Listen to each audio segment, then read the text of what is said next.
Alaga mo sir yung unit mo sir ha? Ha? Alaga mo. Eh, sa change oil lang. Pero sa hindi ko na dinadala sa kasa, nadala ako, masyado silang mga... Suzuki pa naman ito, ang mahal. Hindi mo, brake pads lang ha. Sa harap, dalawa. Sa... 2,000. Hindi, 8. Ha? 8,000 ang sinisingil sa akin. Ano no? Kaya buti yung pinaka-head mechanic din sa Suzuki. Ayun. Bibigyan na lang sa labas na. Hindi, sa sunod, iano mo ako. Sa kapatid yun lang sa Suzuki. So, okay ngayon guys. Ito yung before guys. Pakinggan natin yung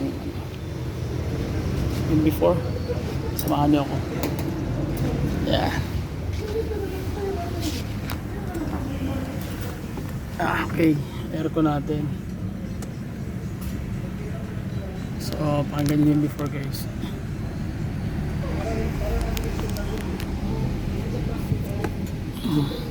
Yan ang before ha.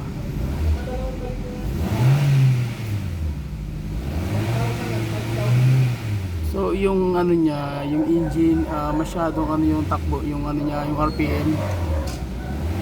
Ano, tapos compression nasa 3,200. Oh, 3,200, 3,000 bago maramdaman yung RPM. Saan ka sir?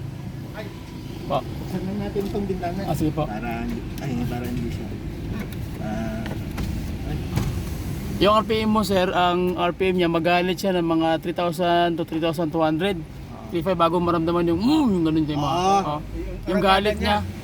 Yung galit niya nasa 3,000 oh. Oh. 3,500 bago siya magalit.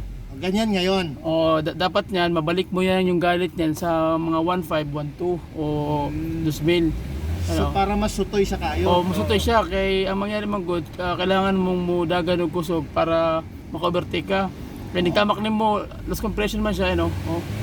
Oh, yung galit na yon, yung galit na sa mga 3,500 na, sa 3,500 na. Oh, 3,500 na. Dapat dito na yan sa 1,500. lang. Oo. So ito yung before niyan. Lagyan natin ano mangyayari kung mabalik ba so niya. yun ang ano mo Oh, ngayon. yun ang kukunin Diagnose natin. mo. Yun ang Diagnose natin. So pag diagnose ko daw ang problema, yung combustion chamber, ibarado yung mga barbula. So yung